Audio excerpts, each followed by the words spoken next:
नमस्कार, स्वागत है आप सभी का न्यूज स्टेट पंजाब हरियाणा हिमाचल के खास और लोकप्रिय शो हरियाणा की पंचायत में। मैं हूं आपके साथ आंचल कादियान। हरियाणा की पंचायत में हम आपके मुद्दे और सरोकार को बेबाकी के साथ रखेंगे, आपकी समस्याओं से सियासतदानों को रूबरू करवाएंगे और आपकी हर एक समस्या का समाधान भी निकालेंगे। तो आइए हरियाणा की पंचायत की शुरुआत करते हैं।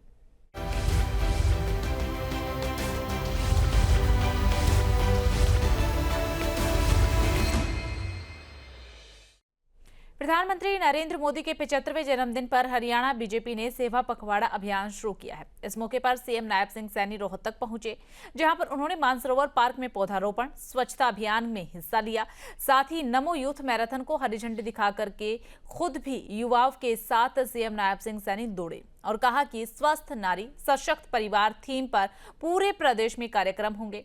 युवाओं को नशा छोड़ने और फिटनेस साथ ही साथ खेलों की तरफ बढ़ाने का संदेश भी दिया गया है। आज के दिन महिलाओं के सशक्तिकरण पर भी फोकस रहा है। बेटी बचाओ, जनधन, मातृ वंदना जैसी योजनाओं का जिक्र भी सीएम सैनी की तरफ से किया गया है। इसी दौरान सीएम सैनी ने एक पेड़ मां के नाम मुहिम की भी याद दिलाई और साथ ही पर्यावरण संरक्षण पर बल देते हुए कहा कि साफ सफाई सिर्फ सफाई कर्मचारियों की जिम्मेदारी नहीं बल्कि हर नागरिक का कर्तव्य है।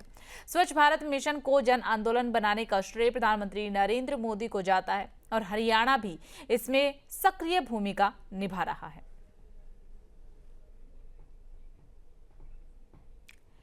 तो आज प्रधानमंत्री नरेंद्र मोदी के 75वें जन्मदिवस के अवसर पर रोहतक में सीएम नायब सिंह सैनी ने कई कार्यक्रम में हिस्सा लिया। इस दौरान उन्होंने सेवा पखवाड़ा की शुरुआत की है।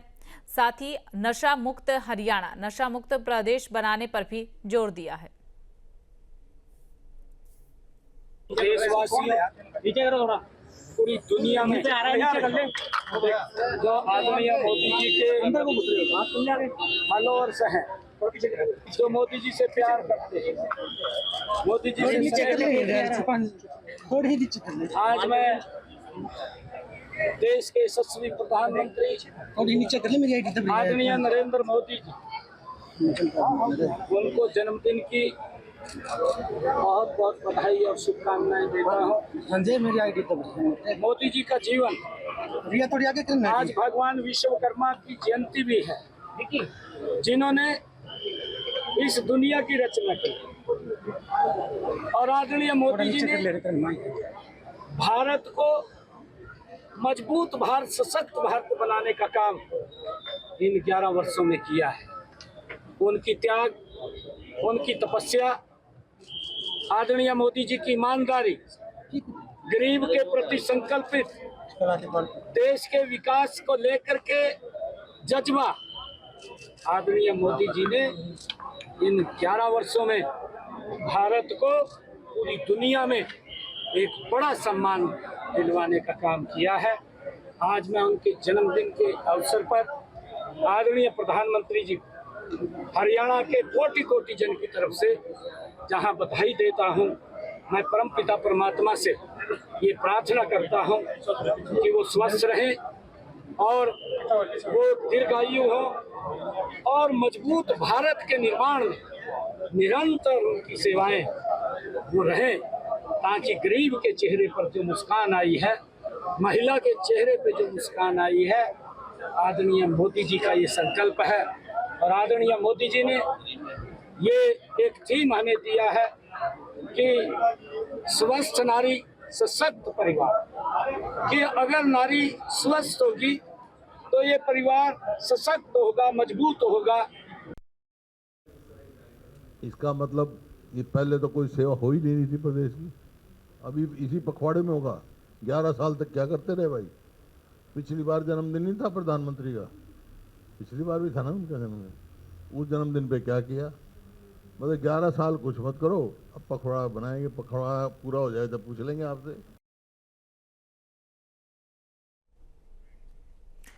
तो प्रधानमंत्री नरेंद्र मोदी के 75वें जन्मदिवस पर जहां एक तरफ कार्यक्रम की शुरुआत हुई है, वहीं दूसरी तरफ कांग्रेस की तरफ से सवाल भी उठाए गए हैं कि 11 सालों में तो सेवा नहीं हुई, सेवा पखवाड़ा नहीं चलाया गया, नशा मुक्त प्रदेश बनाया नहीं गया, अब आज से ही इसकी शुरुआत होगी और 2 अक्टूबर को खत्म भी हो जाएगा, क्यों उसके बाद कहां सेवा जाएगी? इस तरीके के सवाल जो है वो कांग्रेस की तरफ से पूछे जा रहे हैं। हमारे साथ चर्चा करने के लिए कुछ खास मेहमान जुड़ चुके हैं। वैशाली तोमर बीजेपी की प्रवक्ता हमारे साथ जुड़ी हुई है, सुदेश ग्रोवर जेजेपी के प्रवक्ता हमारे साथ जुड़े हुए हैं, दिनेश अग्रवाल कांग्रेस के प्रवक्ता हमारे हमारे साथ जुड़े हुए हैं। आप तीनों खास मेहमानों का सबसे पहले स्वागत और स्वागत के साथ चर्चा। वैशाली जी, आपके साथ प्रधानमंत्री नरेंद्र मोदी का जन्मदिन है, देश भर में मनाया जा रहा है, लेकिन ये जो सेवा पखवाड़ा शुरुआत आज से हुई है 2 अक्टूबर तक, इस पर तो सवाल उठा दिए गए हैं और साथ ही सवाल ये भी कि ये सेवा पखवाड़ा, शपथ दिलाना, क्या इससे प्रदेश में नशा मुक्त, जो कहा जा रहा है कि प्रदेश नशा मुक्त हो जाएगा, क्या इतना ही काफी है या इसके अलावा भी कोई रणनीति बीजेपी के पास है? जी नमस्कार आंचल जी, आप आंचल काव्या जी, आपको मेरा सादर नमस्कार और मेरे साथ जुड़े जो पैनलिस्ट प्रवक्ता हैं उनको भी मेरा सादर नमस्कार। आज मोदी जी का जन्मदिन है। आपके चैनल के माध्यम से आपके श्रोताओं को, आपके दर्शकों को, उनको शुभकामनाएं प्रेषित करना चाहूंगी। दशकेषु महायोगी जन्मति ही महात्मते मोदी रूपेण भारतस्य भाग्य जात शुभा सदा।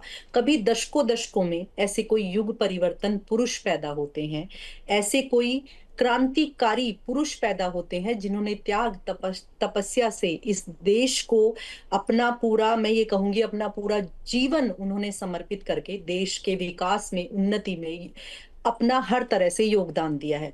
जी देखिए, जिस तरह से माननीय मुख्यमंत्री जी ने भी बताया, माननीय नायब सैनी जी ने बताया कि किस तरह से सेवा पखवाड़ा के माध्यम से प्रत्येक कार्यकर्ता के साथ साथ जो मोदी जी को पसंद करते हैं, भाजपा को पसंद करते हैं, अपने सनातन को पसंद करते हैं, अपने मातृभूमि के लिए जीते हैं, वो सभी लोग उसमें सम्मिलित होकर किस तरह से एक जश्न और जोश के साथ उसको मना रहे हैं। जिस तरह से आप देखें, ये तो मैं यही कह सकती हूँ कांग्रेस को कि जिस तरह से हर किसी के घर में जब बच्चों का जन्मदिन आता है तो हम उसको उस दिन विशेष थोड़ा लाड प्यार करते हैं। क्या हम पूरे साल नहीं करते हैं? क्या पूरे साल हम उसकी जिम्मेदारी नहीं निभाते हैं? पूरे साल हम उसका ध्यान नहीं रखते हैं? लेकिन जिस दिन उसका जन्मदिन होता है, उस बात के लिए कि आज के दिन इस तरह से जन्मदिन था, तो उसको हम एक विशेष ऊर्जा के साथ मनाते हैं, विशेष उत्साह के साथ मनाते हैं।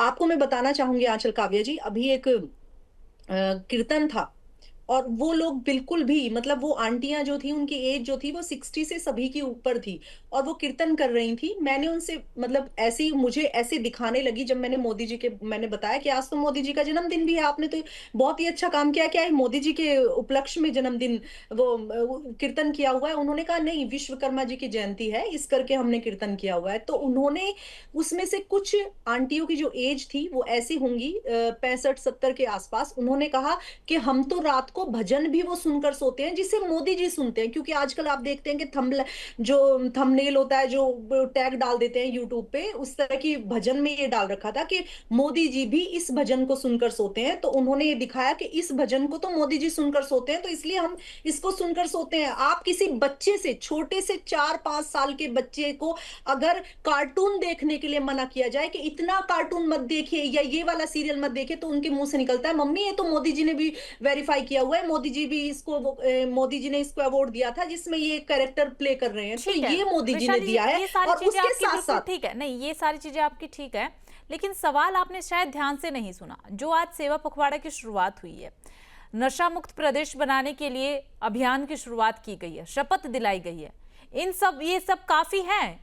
मानती हैं आप कि इतने सबसे हो जाएगा, काम चल जाएगा, या इसके अलावा कोई रणनीति है बीजेपी के पास?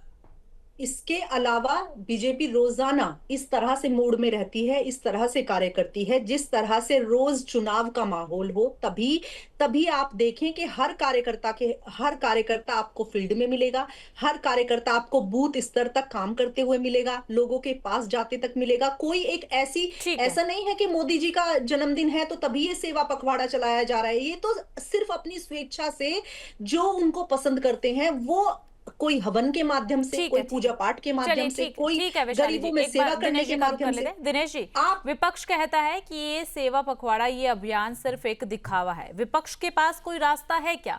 विपक्ष के पास कोई रणनीति है कि प्रदेश से नशे को कम कर दिया जाए? आंचल जी, आपको नमस्कार, आपके सभी दर्शकों को नमस्कार और पैनल पर बैठे मेरे सभी साथियों को नमस्कार। एक तो मेरा निवेदन ये है कि आपने जो प्रश्न किया है और शुरुआत जो आपकी रहती है, हमेशा एक ही बात से रहती है कि आपके मुद्दे और आपकी समस्याओं का समाधान भी निकालेंगे। यानी आपका चैनल जनता के मुद्दों और जनता की समस्याओं से सरोकार रखता है। तो नशा मुक्त प्रदेश जनता का मुद्दा नहीं है क्या दिनेश जी? मैं कह तो रहा हूं, मैंने और क्या कहा है? मैं तो आपकी बात को ही कह रहा हूं कि आपकी तारीफ कर रहा हूं कि आप जनता के मुद्दों से जुड़े हुए हैं। और जनता की समस्याओं का समाधान निकालते हैं आप। मैं विषय को वहीं पर ले रहा हूं। तो मैं ये कह रहा हूं कि आदरणीय नरेंद्र मोदी जी, देश के प्रधानमंत्री जी का जन्मदिन है, उनको बहुत बहुत बधाइयां। हमारी पार्टी के हमारे नेता आदरणीय राहुल गांधी जी ने भी उनको बधाई दी और हम भी उनको बधाई देते हैं। परंतु साथ में मेरा कहना इस बात को लेकर है कि प्रधानमंत्री जी का जन्मदिन अगर आप बिल्कुल सादगी से मनाते हैं तो बड़ा अच्छा लगता है, लेकिन आप हर चीज को एक इवेंट का रूप दे देते हैं, वो बात समझ से परे हो जाती है। अब ये देखिए, आप हरियाणा के अंदर बाढ़ इतनी भयंकर आई, लोगों की फसल बर्बाद हो गई, लोगों के मकान टूट गए, लोगों के गरीब आदमियों के बर्तन बह गए, उनके मवेशी मर गए, पशुधन का नुकसान हुआ, उनकी छान छप्पर टूट गए, उनके जो कपड़े थे वो कपड़े खत्म हो गए। सर्दी आने वाली है, अपने बच्चों को किस तरीके से लालन पालन वो करेंगे, खाने को रोटी नहीं है। ये हालात हरियाणा प्रदेश के हैं और जहां मुख्यमंत्री को इन चीजों की तरफ ध्यान देना चाहिए था और वो एक इवेंट के रूप में इसको ले रहे हैं कि 15 दिन का पखवाड़ा चलेगा। जो प्रदेश की सरकार हरियाणा के अंदर एक शराब का ठेका 100 करोड़ रुपए में नीलाम करता है, 100 करोड़ रुपए का ठेका एक नीलाम करते हैं, वो बात करते हैं नशा मुक्त हरियाणा की। इन्हीं की पार्टी के पुंडरी के विधायक रणधीर गोलन ने विधानसभा के पटल पर खड़े होकर कहा कि मुझे बड़ी शर्म आ रही है, मुझे बड़ा दुख हो रहा है कि मेरी विधानसभा में खुलेआम नशा बिकता है और सूखा नशा बिकता है। हरियाणा के अंदर जहां नशे की तस्करी हो रही है, हरियाणा से भी तस्करी हो रही है और ये कोई एक दिन की घटना नहीं है, रोज की घटनाएं हैं। और क्या बात करते हैं सफाई अभियान की। देखिए, अभी एक ऐसा कैदी, ऐसा व्यक्ति जो रेप के केसों में, मर्डर के केसों में जो सजा भुगत रहा है, जेल के अंदर कैदी है, आज मुख्यमंत्री उसकी तारीफ करते हैं, कहते हैं कि राम रहीम के आदमियों ने गुड़गांव में से एक दिन नहीं बल्कि 3 घंटे में 2800 टन कचरा साफ कर दिया। सबसे पहले तो आप ये मानते हो ना कि गुड़गांव में 2800 टन कचरा था, 2800 टन कचरा था और 3 घंटे में साफ कर दिया। आप उस व्यक्ति की जो हमारी मां बहनों के साथ जिसने दरिंदगी करी है, जो रेपिस्ट है, आप उसकी तारीफ करते हैं। इसका मतलब आप ये मानते हैं कि आपकी सरकार फेल है, आप पे सफाई नहीं हो पा रही। और अगर 2800 टन कचरा साफ होने के बाद आप कहते हैं कि स्वस्थ हरियाणा, गुड़गांव का हाल तो आज भी वही है, आज भी आप साफ करके देख लो। लेकिन मैं ये कहता हूं कि जो लोग जिनको आम जन की समस्याओं से ध्यान भटका रहे हैं, महंगाई से, बेरोजगारी से, भ्रष्टाचार से और हरियाणा में बढ़ते अपराधों से, वो कहते हैं कि हम नारी सशक्ति की बात करते हैं। मनीषा बहन का आज तक कोई मामला नहीं सुलझा, यमुनानगर में हमारी बहन का रेप हुआ, आज तक कुछ नहीं पता। यानी कि कुल मिलाकर के सुनिए प्लीज बोलिए। मैं ये कह रहा हूं कि इन्हीं की पार्टी का प्रदेश का अध्यक्ष और वो राज्यसभा का सदस्य है, उसका बेटा सरेआम एक IAS अफसर की बेटी के साथ दरिंदगी करता है और वो मामला आज तक कोर्ट में चल रहा है विकास बराला का। उसको आप उठाकर अपना हरियाणा सरकार का उसको वकील बना देते हैं। इससे बड़ी दरिंदगी की सरकार कौन सी होगी। और इनको शर्म आनी चाहिए, ये मुंह से नारी शक्ति की बात करते हैं, नारी के सशक्त होने की बात करते हैं, सफाई की बात करते हैं। केवल एक इवेंट की बात है ये। और एक पेड़ मां के नाम की बात कहने वालों से और मैं बताना चाहूंगा, जो कहते हैं कि एक पेड़ मां के नाम, जब वो मां बुजुर्ग थी, बुढ़ापे में थी, बीमार थी, आप मुख्यमंत्री रहे, देश के प्रधानमंत्री रहे, आपके पास इतनी जगह नहीं थी कि अपनी मां को अपने साथ रख पाते। उस बूढ़ी और लाचार औरत को आपने अकेले छोड़ दिया और नोटबंदी के दौरान आपने उसको लाइन में खड़ा कर दिया मात्र 4000 रुपए खुले करवाने के लिए। चलिए ठीक है और उसके बाद ठीक है, आप इवेंट आयोजित करते हो देश के अंदर, दिनेश जी समझ गए, जवाब लेंगे। ठीक है, जवाब लेंगे वैशाली जी से, लेकिन एक बार सुदेश जी को भी चर्चा में जोड़ लेते हैं। सुदेश जी, क्या आपको भी यही लगता है महज जो कांग्रेस को लगता है कि ये सिर्फ एक इवेंट था और कुछ नहीं? आंचल जी, आपको और पैनल में सभी साथियों को मेरा नमस्कार। आंचल जी, पहले तो मैं जननायक जनता पार्टी की तरफ से देश के प्रधानमंत्री होने के नाते नरेंद्र मोदी जी को उनके जन्मदिन की बहुत बहुत बधाई देता हूँ। लेकिन बड़े भरे दिल के साथ ये भी कहता हूँ कि जैसे हमारे कांग्रेस प्रवक्ता ने कहा जैसा कि मैं बीजेपी प्रवक्ता की भी सुन रहा था अभी, उन्होंने सनातन का जिक्र किया बीच में। तो सनातन के अंदर ये है कि जिस घर में परिवार में अगर मौत हो जाए तो उसके 13वीं तक कोई इवेंट नहीं मनाया जाता। आज बाढ़ पीड़ितों में जान तक गई है लोगों की, उनके मकान ढह गए जैसा बताया गया। फसल जो है किसान के लिए बच्चे से भी ऊपर होती है, तो किसानों की फसल टूट गई है। आज इवेंट के तौर पर अगर ये कहा जाता कि हम इनके मंत्री कहते या इनके विधायक कहते कि आज हम बाढ़ पीड़ित इस गांव को गोद ले रहे हैं और हम इनको 15 दिन के अंदर वैसे ही कर देंगे जैसा था, जान तो किसी की वापस आ नहीं सकती, लेकिन खेत की या उनके घर की या उनकी पीड़ा में जाकर बैठते आज, तो हम मानते कि हरियाणा को अपना परिवार समझते हैं, हरियाणा के किसान को अपना मानते हैं। इन्होंने जिस तरीके से इसको एक इवेंट, बिल्कुल इवेंट में कहूंगा, एक्चुअली क्या है, इन्होंने एक चीज और कही बीजेपी प्रवक्ता ने भी कि भाजपा जो है डेली चुनाव की तरह इवेंट रहती है। बिल्कुल इन्होंने अपने मुंह से इस बात को स्पष्ट करा, भाजपा हर चीज को और हर पॉइंट को सिर्फ चुनाव से जोड़ती है, पब्लिक के इमोशन से नहीं जोड़ती। और आज जो ये बात कर रहे हैं नशे के लिए, मैं एक चीज जानना चाहता हूं कि नशा कौन कर रहा है, नशा कौन करता है? 18 से 30 साल का उम्र का युवा है जो नशे के अंदर है, वो क्यों है?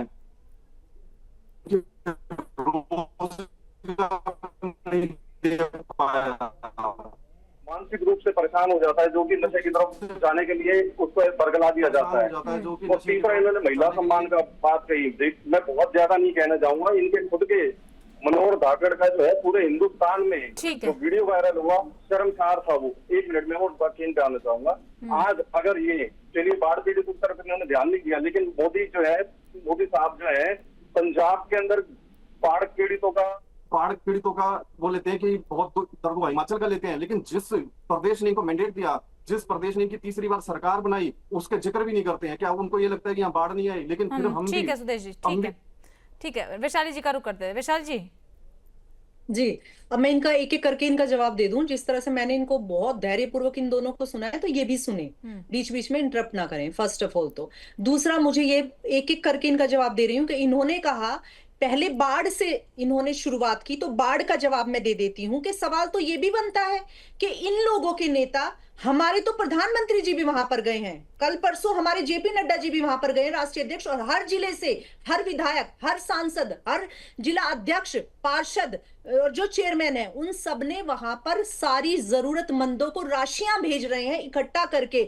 दूसरी बात, मुझे ये बताएं कि वहां का मुख्यमंत्री क्या कर रहा है, ये जो विपक्ष के लोग हैं वो क्या कर रहे हैं, वो क्यों नहीं, उनकी एक वीडियो क्यों नहीं दिखाई दे रही, उनका एक फेसबुक पे बयान क्यों नहीं दिखाई दे रहा? और तो और वो चीजें वायरल हो रही हैं। अभी दिनेश जी अपने नेता को देखेंगे किस तरह से राज्यसभा सांसद इनके हैं, उससे पब्लिक जो है वो कह रही है कि पूरे साल आप नहीं दिखाई दे रहे हैं, बनने के बाद आप दिखाई नहीं दे रहे हैं, हम आपसे बहुत नाराज हैं। इनकी जो विधायक है उसकी वीडियो वायरल हो रही है कि सरपंच ने ये कहा है कि मैडम आपको 100 कॉल तो मैंने किए हैं और आपने 100 के 100 कॉल नहीं उठाए। आप जब आपको टिकट मिला था तब तो आपने कह दिया था कि भाई मेरा चुनाव जितवा दो आप, उसके बाद आप देखना आपके कहने से काम होंगे। अब 100 कॉल मेरा देखो डायल कर रख के मैंने पूरे 100 के 100 कॉल दिखाए हैं उसने, कि आपने एक भी कॉल का जवाब नहीं दिया है। ये इनकी वीडियो वायरल हो रही है, देखी दिखाई। ऊपर से दूसरी बात, अब चलिए बाढ़ को तो बीजेपी ने ही गोद लिया हुआ है, बीजेपी ही प्रत्येक कार्यकर्ता को पूछ रही है। लेकिन शायद आपने ध्यान से नहीं सुना, सुदेश जी ने कहा कि प्रधानमंत्री नरेंद्र मोदी पंजाब जाते हैं, हिमाचल जाते हैं, बाढ़ क्या हरियाणा में नहीं आई क्या? हरियाणा क्यों नहीं आए? हरियाणा में पंजाब इसलिए जाते हैं क्योंकि वहां का मुख्यमंत्री काम नहीं कर रहा है। वहां का मुख्यमंत्री दिखा है आपको? वहां के मुख्यमंत्री दिखाई दिए हैं कहीं? कोई वीडियो, कोई सांसद, कोई विधायक, कोई नेता, कोई दिख रहा है कांग्रेस? वो तो हॉस्पिटल में बैठ करके भी प्रेस कॉन्फ्रेंस कर रहे थे। मैम कैसी सी बात कर रही हैं आप वैशाली जी? कितने सारे वीडियो आए हैं, अस्पताल में एडमिट थे, वहां से भी वो लगातार दिशा निर्देश दे रहे थे, ये विजुअल्स आए हैं। आंचल जी, मैं अपनी बात पूरी कर लूं? आपका सवाल मैंने सुन लिया है, मैं अपनी बात पूरी कर लूं क्योंकि फिर आपका समय पूरा हो जाएगा, बात पूरी हो नहीं पाएगी। इनके मुख्यमंत्री हिमाचल और पंजाब को संभाल नहीं पाए, उनकी जनता को वहां पर संभाल नहीं पाए। पूरा बजट एलोकेट होता है जनता को देने के लिए, लेकिन कोई भी उनको नहीं संभाल पाया, कोई एक राशि तक नहीं पहुंचा पाया, इसलिए प्रधानमंत्री जी वहां पर पहुंचे। हमारे मुख्यमंत्री जी हमारे प्रदेश का प्रत्येक जिला कार्यकर्ता, जिला अध्यक्ष, सांसद, विधायक, अन्य जितने भी आरएसएस के कार्यकर्ता, वो सब आपको दिखेंगे किस तरह से सेवा अभियान में जुड़े हुए हैं। दूसरी बात, इन्होंने कहा कि हम जश्न की तरह मना रहे हैं। आप मुझे बताएं, क्या स्वास्थ्य जो मोदी जी, हम जो काम कर रहे हैं, क्या एक पेड़ लगाना जश्न होगा? ये भी तो इन्हीं के लिए कर रहे हैं ना। एक व्यक्ति 27 पेड़ों का ऑक्सीजन लेता है, तो हम तो कांग्रेस वालों के लिए भी लगा रहे हैं क्या? सफाई अभियान करना, हम अपने घरों में सफाई कर रहे हैं क्या? हम तो सड़कों की सफाई कर रहे हैं, तो कांग्रेस भी चलती है उस पे और अन्य पार्टी भी चलती है। आप मुझे बताएं, जो स्वास्थ्य जो शिविर लगाए जा रहे हैं, वो क्या हम अपने लिए लगा रहे हैं क्या? उन गरीब महिलाओं के लिए लगा रहे हैं जो नहीं जा पा रही हैं, नहीं हेल्थ कॉन्शियस है, नहीं देख पाती है काम धंधों में, अपने शरीर को नहीं देख पाती है, अपने बच्चों को नहीं देख पाती है। क्या रक्त शिविर इतना दान कर रहे हैं लोग? बीजेपी के जितने कार्यकर्ता हैं, उन्होंने कितने कितने यूनिट ब्लड डोनेशन किया है, क्या वो अपने लिए किया है क्या? चलिए ठीक है, दिनेश जी का रुख कर लेते हैं। ठीक है विशाल जी, दिनेश जी। और दूसरी बात, अभी आंचल जी मेरा जवाब पूरा नहीं हुआ। इन्होंने नशे को लेकर बात कही कि नशे को लेकर क्या हम सिर्फ एक दिन काम करते हैं? 1 मिनट, मैं उसका भी जवाब दे लूं कि हम कब से लेकर कब तक काम कर रहे हैं, किस तरह का प्रदेश हमें दिया था? क्या इन्होंने हमें साफ सुथरा प्रदेश दिया था क्या? क्या कभी तब कचरा नहीं होता था जब इनकी सरकार थी? क्या हाल था? ठीक है विशाली जी। दिनेश जी, अभी कहा गया कि पंजाब के मुख्यमंत्री काम नहीं कर रहे, इसलिए प्रधानमंत्री को जाना पड़ा। अरे पंजाब के मुख्यमंत्री काम नहीं कर, आप बीच में नहीं, चलो बीच में नहीं, मुख्यमंत्री को तो छोड़ दो, आप तो प्रवक्ता हो, आप किसी एक व्यक्ति से मिले हो क्या? बस मुझे इतना जवाब दे दीजिए। आप किसी एक यहाँ बैठ के आप अपनी संवेदनाएं प्रकट कर रहे हो, दोनों के दोनों। अरे जवाब दे रहा हूं, ठीक है विशाल जी, उन्हें जवाब देने दीजिए, उन्हें जवाब देने दीजिए। ठीक है, मैं आपके पास आऊंगी ना विशाल जी, आपको समय दिया, एक बार जवाब देने दीजिए। तो मिले नहीं, सुन लो जरा। बाढ़ पीड़ित, अरे इतना उछलना, मुझे बता दें, एक बार सुन लो जरा, सुन लो, दोनों के दोनों मिलने नहीं गए, इतना। ठीक है विशाली जी, ठीक है, संयम बना करके रखिए। सुन लीजिए, सुन लिया, आपको सुन लिया है, जवाब तो ले लेते हैं। अब जवाब ले लेते हैं। वैशाली जी से सुना नहीं जा रहा। ठीक है, एक सवाल का जवाब ले लें बस मुझसे। आप इनसे ये पूछ लें कि एक भी बाढ़ पीड़ितों से ये मिले हैं क्या? एक भी जिला अध्यक्ष ने ट्रक भर के सामग्री भेजी है क्या? एक भी विधायक सांसद ने कहीं उनको कोई डोनेशन दी है क्या? एक भी परिवार को गोद लिया है क्या? हो जाइए, तभी तो पूछेंगे। छोड़ दीजिए, ठीक है ना विशाली जी, गोद लिया है क्या? समय कम है विशाली जी, समय कम है। इनसे ठीक, आंचल काव्य जी, सबसे पहले तो आप पूछने का समय ही कहाँ दे रही हैं? गलत बात भी नहीं। ठीक है विशाली जी को डाउन कर लीजिए। वैशाली जी ठीक है, सुनिए दिनेश जी। मैडम, आंचल जी इन्हें वैशाली जी का ही प्रोग्राम बना दीजिए, कोई बात नहीं, हम सुनते रहते हैं, कोई बात। आंचल जी, अभी इन्होंने ये बात उठाई कि पंजाब के मुख्यमंत्री काम नहीं कर रहे, वहां अपोजिशन की गवर्नमेंट है, आपने आरोप लगा दिया। मणिपुर में किसकी सरकार थी? वहां का मुख्यमंत्री काम कर रहा था या नहीं कर रहा था? बताएंगे कि 3 साल से मणिपुर जल रहा है, वहां बहन बेटियों को सड़कों पर नंगा दौड़ाया जा रहा है, प्रधानमंत्री ठीक है दिनेश जी, कहीं मणिपुर, कहीं पंजाब, बात हम हरियाणा को लेकर के कर रहे थे, कहाँ पर आप लोग जा रहे हैं? एक लाइन मैं एक लाइन ठीक है दिनेश जी, समय कम है, एक लाइन में खत्म कीजिए। एक लाइन मैं ये कह रहा हूं कि एक पेड़ माँ के नाम बहुत अच्छी बात है, लेकिन वो व्यक्ति अपने मुंह से बोल रहा है, जो व्यक्ति इस देश की महिलाओं की बोली लगाता है, कहता है 50 करोड़ की गर्लफ्रेंड, क्या वो किसी की मां नहीं थी? ठीक है, कांग्रेस की विधवा। चलिए ठीक है दिनेश जी, समय आज इतनी इजाजत देता है। आप तीनों खास मेहमानों का बहुत बहुत शुक्रिया हमारे साथ चर्चा करने के लिए, बातचीत करने के लिए। फिलहाल हरियाणा की पंचायत में सिर्फ इतना ही, बाकी तमाम बड़ी खबरों के लिए बने रहिएगा।